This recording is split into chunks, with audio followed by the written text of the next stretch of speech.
Hey everybody, I am online and ready to see if I can finish out this draft. If I can get to 7 wins with this pretty rad deck that I have somehow piloted to 2 losses so far. It is still the green-white deck that I've drafted a couple nights ago. I'm going to try to finish it out. If I can get one more win, I'd be pretty happy. If I can get 7, all the way to 7 wins, that'd be rad. But I can only afford to drop one more game right now. So it looks dicey. Odds are pretty low, but we're going to give it a shot. And here we go.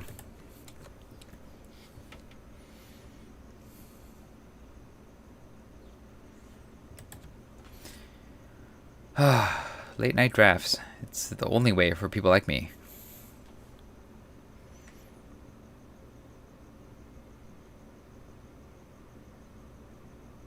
I really gotta do this. Start this just a little earlier.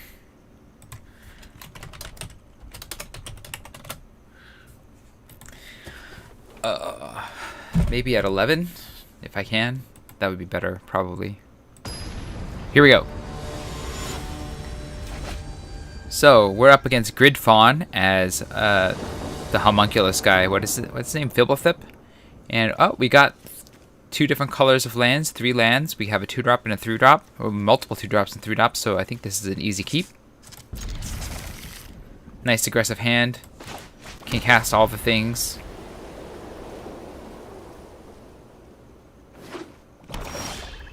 Without a way to put a counter on this, I think the actual responsible thing is to play the Concordia Pegasus, so he will.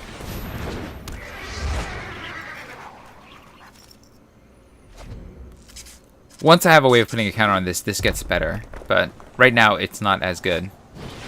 Okay, that's not a board presence, so I think what we're going to do is we're going to play this, and then ooh, these are all decent choices here. I think we play the Siege Striker because it can strike and hit it a lot harder the next turn. So we'll go ahead and attack with Concordia Pegasus. Yep, get in there. And then we'll play this. My opponent might remove it. That's life sometimes, you know. You sometimes lose the things that you play. And they'll probably have a good reason to remove it. Oh, no. Alright.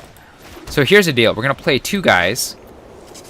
Because for 4 mana I can play both of these, and that means I can tap them all to power up the Siege Striker. So I will. 1, 2, 3, attack. Everybody goes. Yep. And then tap you and tap you, because they're not attacking anytime soon. And they might have removal. We'll see. It's a good time to open fire. Oh, Masked Blackguard, sure. That's not as interesting. Okay, sure.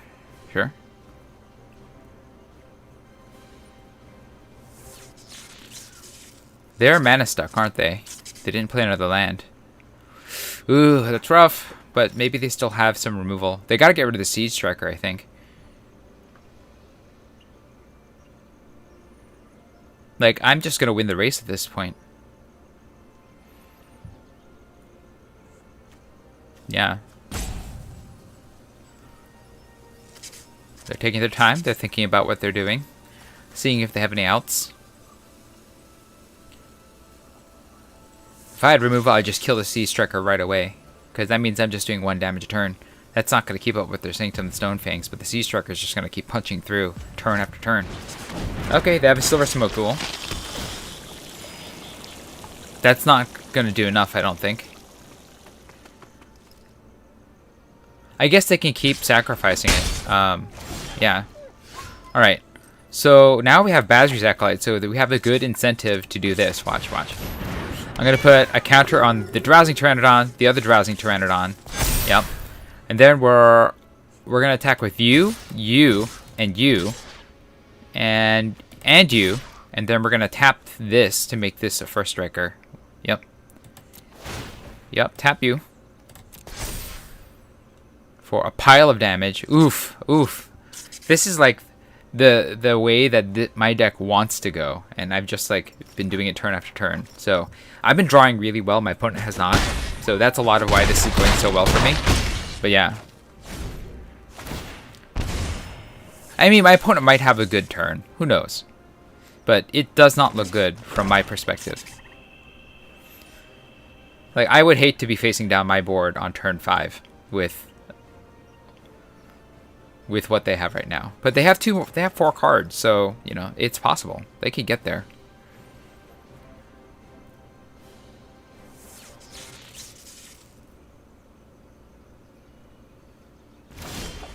Okay, so we're gonna play this. We're gonna play our creatures out first because we need things to tap.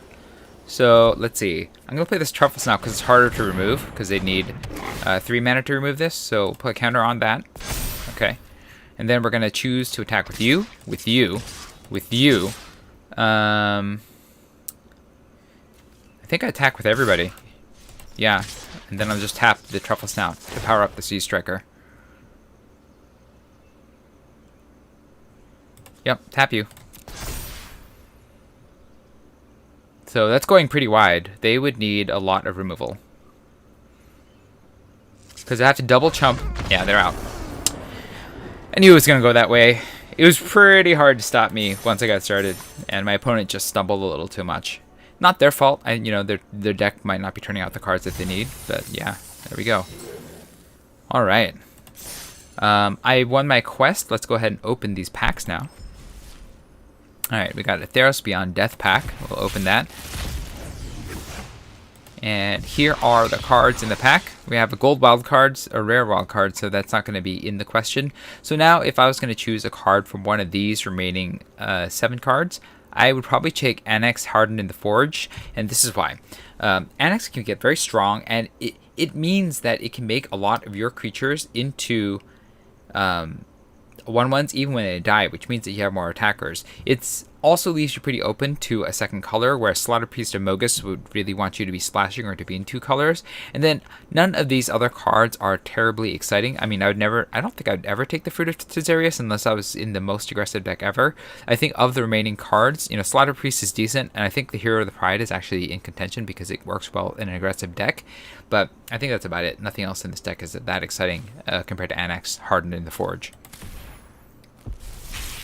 Very good in aggressive decks, especially in decks that are heavy in red. Okay, so in this pack, we have a lot of good cards, actually. So there are 4 really good cards in this pack, and actually only 1 card that's not that good, and that's the Wall of Ruins. And you might still even want this in a control deck, but the Pursued Whale is bonkers. Okay, so the thing that it does is it creates this pirate that forces your opponent to attack each turn, which means that your opponent will not be able to block the Pursued Whale except by whatever creature that they are able to play that turn.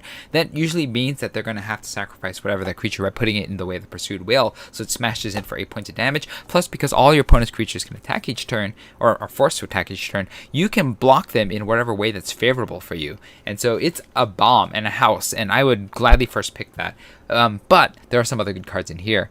Riddle Form for an uncommon is a very strong one, very good in aggressive spell-oriented decks. Now, it's only going to be good in that particular archetype, but there are a lot of spells in this particular format that actually work well to turn it on, and you can at least scry when it's not doing that. So I think Riddle Form is also a strong card. And then we have the Hunter's Edge. I'm not going to talk about the Pride Malkin because I've already had those in my deck. I've shown you how good they are. The Hunter's Edge is removal. It puts a counter on something, makes your creature stronger, and then gets rid of your opponent's threat. Very good card. 4 mana. You don't want a ton of them, but they're very good in the right deck. Daybreak Charger, also a very good card. Very good in aggressive decks. That's the only type of deck that I really want the Daybreak Charger in, although, you know, I might just throw it in a deck because it is a decent body for the cost, and then it can also power up one of your creatures, do a lot of damage. Very good in aggressive. Alright. I know that I didn't play much today, but I finished my quests, and it's already almost 1 o'clock, so I'm going to save the rest of this for tomorrow. And leave it at that. Thank you for watching. I hope that this was enjoyable to you. If it was, hit the like button. If you'd like to see more of my videos, hit subscribe. This is Refresh. Thanks for watching, and I'll finish this up tomorrow. Good night.